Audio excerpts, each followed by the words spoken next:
The first thing Sergeant Mara Thien noticed when the Vorkai drone landed in her village was that it made no sound, no engine whine, no percussion of displaced air. It simply appeared against the orange sky of Kepler 7, a silver needle descending in silence, as if the universe itself had agreed not to acknowledge its arrival. She was 17 years old. She was fixing a water recirculator on her family's roof when the shadow of it crossed her hands. 12 years later, she would still remember that shadow. She would remember the exact temperature of the metal beneath her palms, the smell of iron dust in the air, the sound of her younger brother calling from below that lunch was ready. She would remember how ordinary everything was in the half-second before the drone's side panel irised open and the harvesting arm extended, smooth as a surgeon's hand reaching for an instrument it had used 10,000 times before. She dove off the roof. The arm took her neighbor instead. That was how the Vorkai had always worked. Not with invasion fleets. Not with orbital bombardment or the dramatic posturing of empires that believed in their own mythology. They came quietly, they took what they needed, and they left. For 1,000 years across 43 human colony worlds, they had maintained this arrangement. They called it a tithe. They spoke of it in their communications. When humans managed to intercept those communications, which was rare. The way a farmer speaks of harvest, a thing that happens, a thing that must happen, a cycle as old as the stars. What they needed was neural fluid, specifically, the cerebrospinal fluid of a living human adult, processed through a biochemical sequence that the Vorkai had developed before humanity had invented the wheel. 14 milliliters per subject, enough to sustain one Vorkai elder through a standard lunar cycle. The process did not kill the human immediately. The Vorkai were precise. They took exactly what they needed, returned the subject, and returned again in 6 months when the fluid had regenerated. For 1,000 years, the humans who survived the process described it the same way. A cold brightness at the base of the skull, and then a forgetting. A week, sometimes 2, of moving through the world like a person seen through frosted glass. Then clarity would return, and with it the knowledge that it would happen again. Dr. Prem Kassett had spent 30 years studying that forgetting. He was not a soldier. He was a small man with inked fingers and a habit of talking to himself in 3 languages simultaneously when he was working. His lab on Meridian Station orbited the 5th planet of the Auriga system, a gas giant the colonists called the Blue Grandmother, and it smelled snuff, recycled air, and cold salsa, and the particular bitterness of protein packs eaten at a desk at 3 in the morning. He had a daughter named Lena who sent him messages every Sunday from the agricultural colony where she lived. Messages full of photographs of things growing in redwood soil. Messages he answered promptly and with great care, because she was the only thing in the universe he was certain he had not failed. He had almost cracked it. 17 years of work, and he had almost mapped the biochemical pathway the Vorkai used. The precise mechanism by which they processed human neural fluid into whatever form sustained their elders. If he could map that pathway, he could synthesize it. If he could synthesize it, humanity would have something to offer at the negotiating table. Not submission, not war, a trade. Something the Vorkai could take from a machine instead of a body. He was 3 months from a working prototype when the Vorkai came for Lena. They did not come for her fluid, they came for him. The message arrived through a channel no human signal had ever successfully used before. It was addressed to him by name, by station number, by the specific frequency of his lab's biosensor array. The Vorkai did not bother with subtlety when subtlety was unnecessary. "Stop your work," the message said. "Stop your work or we will return to your daughter's colony, and this time we will not be precise." Kassett stared at the message for a long time. Then he made a call he had never expected to make. He called the Iron Wardens. There were 5 of them once. There were 5 of them again, though it had taken 3 weeks and the favors of 4 separate governments, and one very irritated smuggler named Cho, to get them in the same room. Sergeant Mara Thien arrived first, because she was always first. She had spent the decades since her village's tithe day working her way up through the Colonial Defense Force, then out of it, then sideways into the kind of work that didn't have an official name.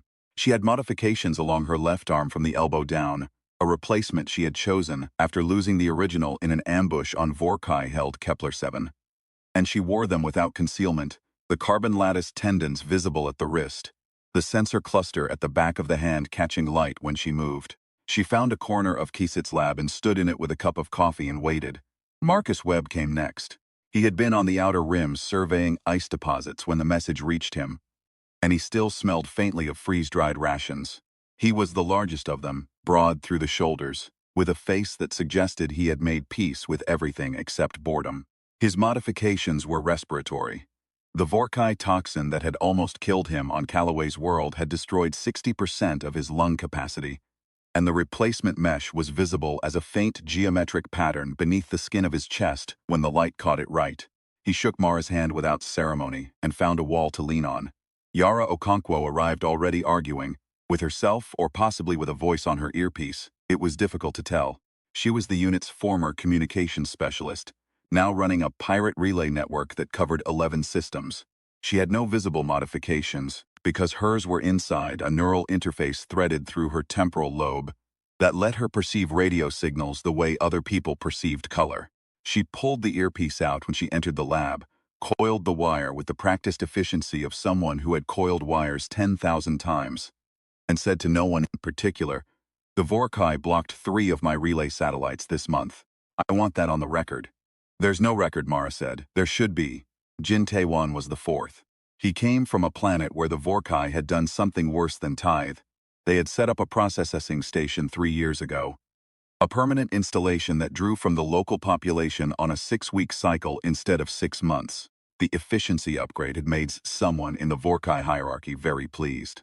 It had made Jin Tae-won into something that was very difficult to look at directly. Not because of how he appeared, but because of how still he was. He moved like a man conserving every resource he possessed. He had been the unit's best scout once. He was still the best. The way a blade that has been broken and reforged is still a blade. The 5th seat was empty when Kassit began speaking. "My daughter is on Verdana colony," he said. He had a tablet in his hands, and he wasn't looking at it. "The Vorkai have given me a deadline. 18 days. After 18 days, if my research has not been destroyed and my lab not decommissioned, they will reclassify Verdana as a processing colony." He paused. The word processing sat in the room the way a stone sits in still water. "I need you to get her out, and I need you to let me finish my work." "One unit can't do both," Marcus said. "No. Which is why I'm asking you to handle Verdana, and I'm asking someone else to handle the Vorkai's regional command structure." Kassit set the tablet down. "Someone who is not technically a person. Not in any category the Vorkai have learned to anticipate." He said a word then that none of them had heard spoken aloud outside of myth and the particular kind of story that grandmothers tell to children who are too scared to sleep. A name that was older than the colony worlds. Older than the ships that had carried humanity to the stars. Older than the first Hearst settlement on the first world that was not Earth. A name that meant, in the original language, something like, "the one who cannot be broken." The door opened. The 5th seat filled. She did not look like a myth. Araya looked like a woman in her mid-40s who had spent most of those years outdoors. She was compact, deeply tanned with silver threading through her braided hair and eyes that were not quite the right color. Not wrong, not alien, just slightly more gold than brown, like firelight seen from underwater. She wore the same kind of worn field jacket everyone else in the room was wearing, and she carried nothing. She sat down in the 5th seat and looked around the table with the patient expression of someone who has attended many meetings and found them all slower than necessary. "You know what they've built," she said to Kassit. It was not a question. "Yes. The hegemon." "Yes." Mara leaned forward. "What's a hegemon?" "The Vorkai Regional Command Node," Kassit said. "It's not a ship. It's not a station. It's—" He stopped. Started again. "The Vorkai don't have a central intelligence in the way we understand the concept. Their elders are distributed. But the hegemon is the closest thing. It's a physical structure that their command hierarchy inhabits. It processes their strategic decisions, and it houses their most senior elder forms." He pulled up a schematic on the room's display screen. "It is also, based on my analysis of the harvesting schedule for 43 worlds over the last 200 years, the reason the tithes exist at all. The elder forms inside the hegemon require more neural fluid than any local harvesting operation can sustainably provide. If the hegemon falls, the whole regional network collapses," Yara said. She was already pulling up something on her own screen. "The satellite blocking, the processing station schedules. All of it coordinates through a single node, a single physical location, yes. One that has never been successfully attacked because—" Kassit brought up a second image. "Because of this." The hegemon was not what Mara had expected. She had expected something sleek, something that looked like power. What she saw on the screen was a structure that looked, in the most literal sense, like a monument. a colossal form in a vaguely humanoid shape, 200 meters tall, built from a dark material that sensors read as neither metal nor stone, but something in between. It stood on an asteroid in the Vorkai-controlled space that the colony charts labeled simply as V7.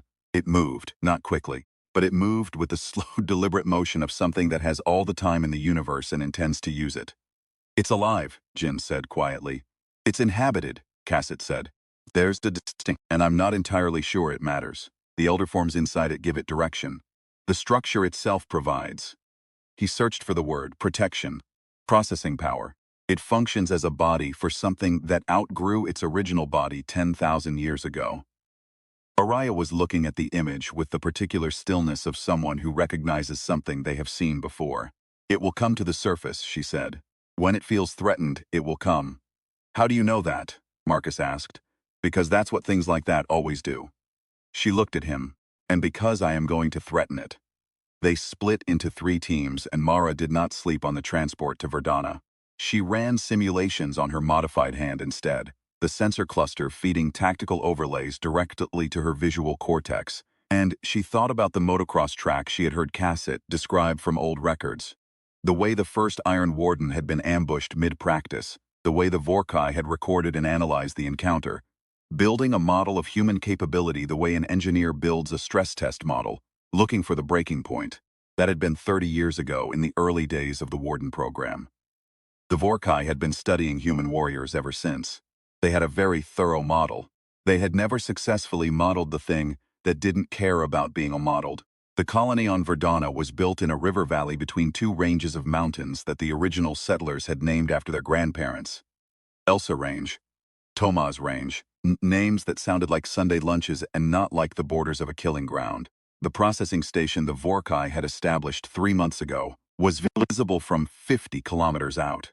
A cluster of silver structures at the valley's southern end, connected to the colony's water system because the Vorkai were practical, and the fluid processing required large amounts of clean water, and they had never seen a reason to build their own supply infrastructure when a colony's already existed. Lena Cassit was 26 years old and had her father's ink-stained hands and her mother's stubbornness, which was a different category of stubbornness than her father's, and in some ways more useful. She had known the evacuation team was coming because her father had sent a message in the family's old cipher, the one they'd developed when she was 8 and playing spy games on Meridian Station, the one that to anyone else looked like a slightly incoherent note about hydroponic schedules. She had spent the 3 days since getting as many of the colony's children as possible into the mountain shelters, without letting anyone ask her why. "There are 240 people in the valley," she told Mara when they met in the grain storage facility at the colony's northern edge, speaking quickly and without preamble, like her father. 60 are currently in the processing rotation. The Vorkai collection cycle runs on a 37-hour schedule. You have 11 hours before the next collection team arrives. Mara looked at the facility's walls. Old stone, good stone. How many of those 60 can walk? All of them. They're not. It's not like the accounts from the early colonies. The Vorkai have gotten more careful. They take less, space it out more. They want the source population functional. Lena's voice was even. She had processed her fury about this at some point before the conversation started. They want us healthy. They want us maintained. Like livestock. Like livestock, Mara agreed. And livestock runs when you open the gate. She spent the next 9 hours opening gates. It was not the clean operation she had planned.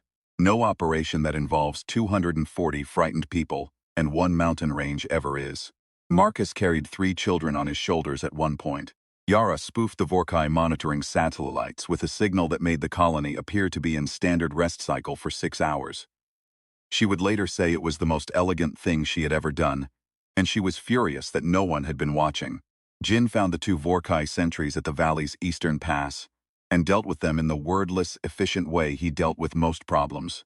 And Mara did not ask him about it afterward. They were 3 kilometers into the mountain pass when the Vorkai collection team arrived early. 47 minutes early. The Vorkai were not imprecise. They were not imprecise, and they were not easily confused.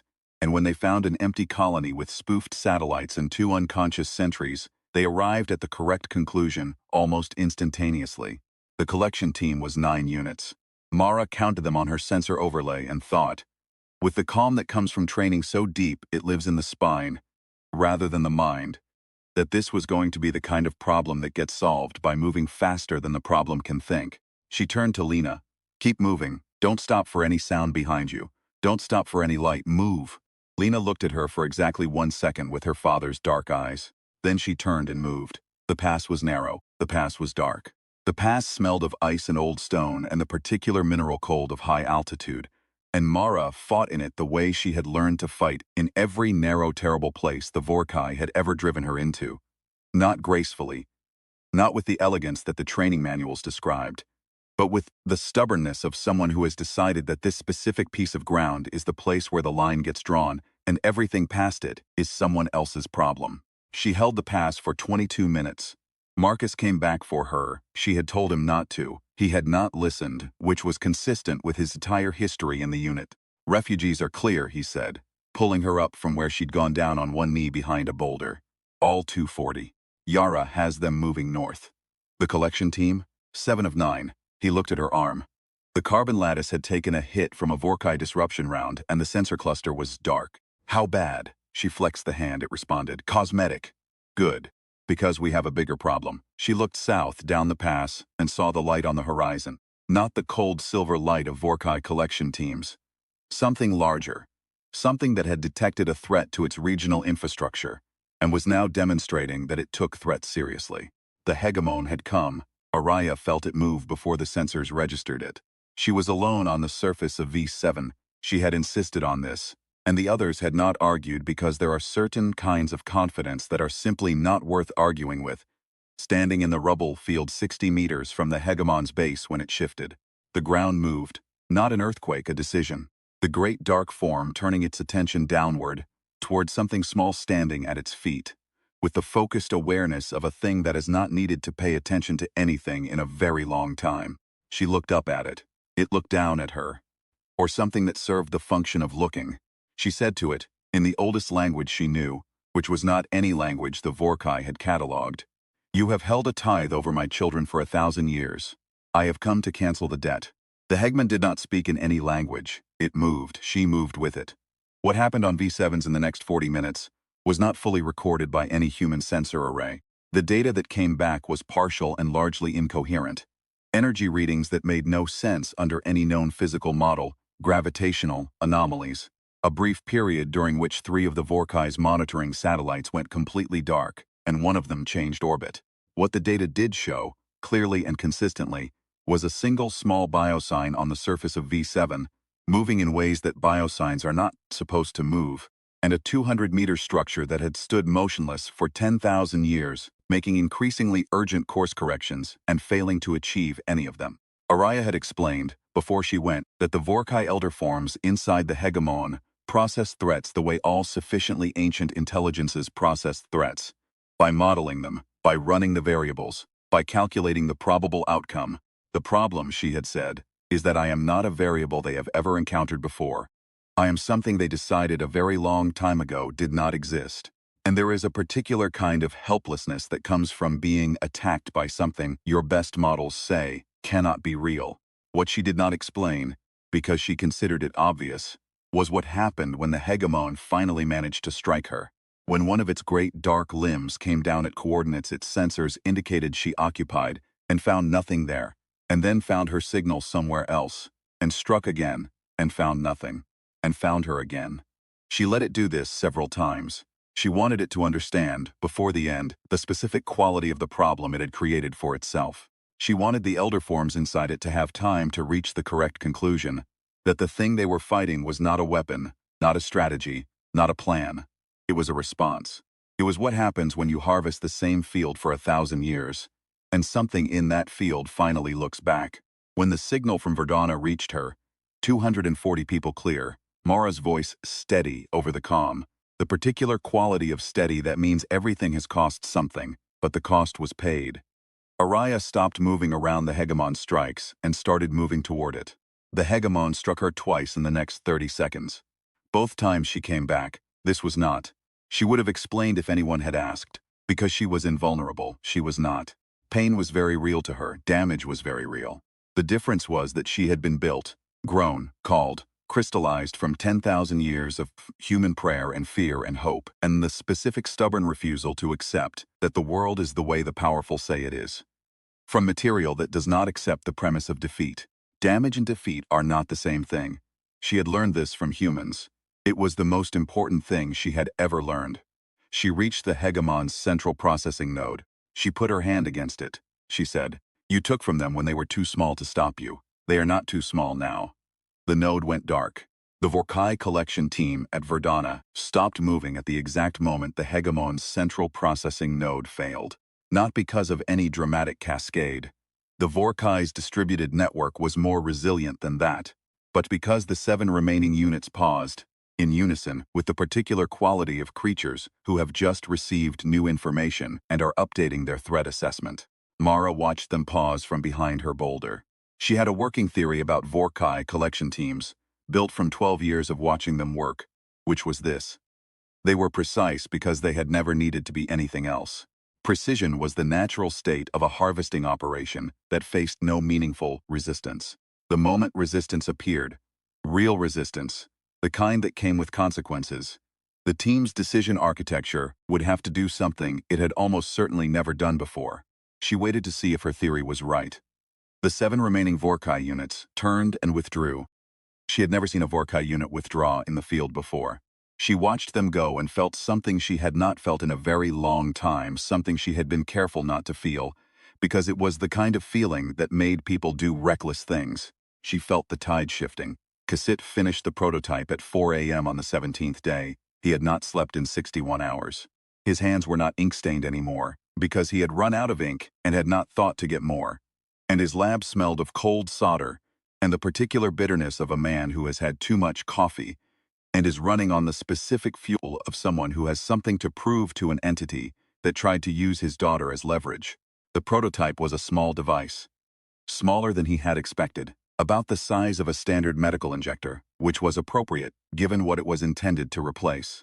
He ran the final synthesis sequence, watched the readout, ran it again, and then sat in his chair for 3 minutes with his eyes closed.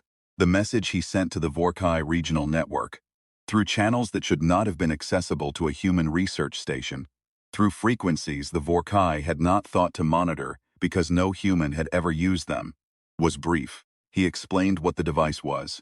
He explained what it could produce, and in what quantities, and at what cost, and with what efficiency relative to current harvesting operations.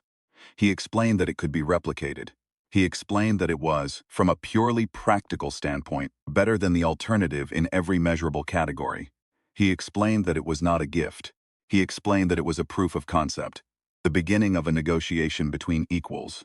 Then he saved his work to 3 separate encrypted locations, took his first bite of actual food in 16 hours, and called his daughter. She answered on the second signal. She was standing somewhere with mountains behind her, and red soil under her feet, and the particular quality of light that comes after a very long night. She had her mother's stubbornness in the set of her jaw and her father's intensity in her eyes, and she said, "Is it done?" The prototype, yes. The rest, he spread his hands. The rest will take time. How much time? He thought about the hegemon. He thought about a collection team withdrawing from a mountain pass. He thought about a small woman with gold-brown eyes putting her hand against a processing node 10,000 years old. Less than before, he said. They met again in Kassit's lab 3 weeks later, all 5 of them. The lab had been cleaned since the last meeting, which Mara took as a sign of optimism. Araya arrived last this time. She looked the same as she had before, which was either reassuring or unsettling depending on one's threshold for the uncanny, and she sat in the 5th seat and accepted a cup of coffee from Kassit, with the focused appreciation of someone who has not had coffee in a while and intends to enjoy it properly. The Vorkai Regional Council has opened a signal channel, Yara said. She had her tablet in both hands and she was very carefully not smiling, which with Yara meant the same thing as smiling. First contact in 200 years that wasn't a tithe schedule or a threat. A channel is not a negotiation, Jin said. No, but it's the thing that comes before one. Yara set the tablet down. They want to discuss the prototype. They're calling it a proposed efficiency improvement. That's Vorkai, for you have shown us something we cannot ignore. What do we want from them? Marcus asked. The question settled over the room. Mara turned her coffee cup in her hands. The modified hand, the sensor cluster still slightly dark from the disruption hit in the mountain pass, a repair she had not yet gotten around to because there had not yet been time. We want what we've always wanted, she said. We want them to stop. Completely, Marcus said. To stop taking what isn't theirs. Yes, completely, she looked around the table. That's the only negotiating position I'm willing to take. Jin was quiet for a moment. They've been doing this for 1,000 years. They believe it's a right. You don't walk away from a belief in a single negotiation. No, Araya said. She had been very still through the conversation as she usually was, in the way of things that don't need to spend energy maintaining themselves. You walk toward a different belief. Slowly. With proof. She looked at Cassett. The prototype is proof that we have something to offer that is better than what they take. That we are partners, not livestock. She set her coffee cup down. The first negotiation will not resolve everything, but it will establish that we negotiate. And if they don't accept the prototype? Yara asked. Araya turned her gold-brown eyes toward the window of the lab, toward the visible arc of the blue grandmother hanging in the dark outside. Enormous and patient and indifferent to the conversation happening below. Then we find the next thing, she said, and the next one. We are very good at finding the next thing. It is, historically speaking, what we do. Mara thought about the mountain pass, the weight of stone in the dark, the sound of 240 people moving north through the cold, the smallest of them held up by a man with replacement lungs and enough stubbornness to come back when he'd been told not to. She thought about a shadow crossing her hands when she was 17. The ordinary moment before everything changed. She thought about what it meant that the Vorkai had called 1,000 years of harvest a tithe. A word that implied, if you followed the logic far enough, an underlying debt. A reason, a relationship between creditor and debtor. And what happened when the debtor looked up one day and said, "The debt is not what you said it was, and we would like to renegotiate the terms." The first time I saw them, she said, not to anyone in particular. I was 17 and I thought the silence was the worst part. No warning, no declaration, just a shadow. She turned the coffee cup again. I spent 12 years fighting them, and I still don't know what they were afraid of. They weren't afraid of anything, Jin said quietly. That was the problem. No. Araya shook her head. The problem was that they should have been, and now, the faintest suggestion of something moved across her face. Not a smile exactly. The shadow of a long patience reaching its end. Now they are beginning to understand what there is to fear. She stood. She was small in the way that things built from 10,000 years of human faith are small, which is to say, not at all. A channel is open, she said. Let's go talk. They went. Outside the lab, the blue grandmother hung enormous and silent in the dark. And the signal that had never been sent between these species in 2 centuries of contact was already traveling, at the speed of light, toward a node that had very recently discovered it was not, and had never been, alone. The Vorkai had their models. Humanity had something older than models. The meeting would begin at dawn.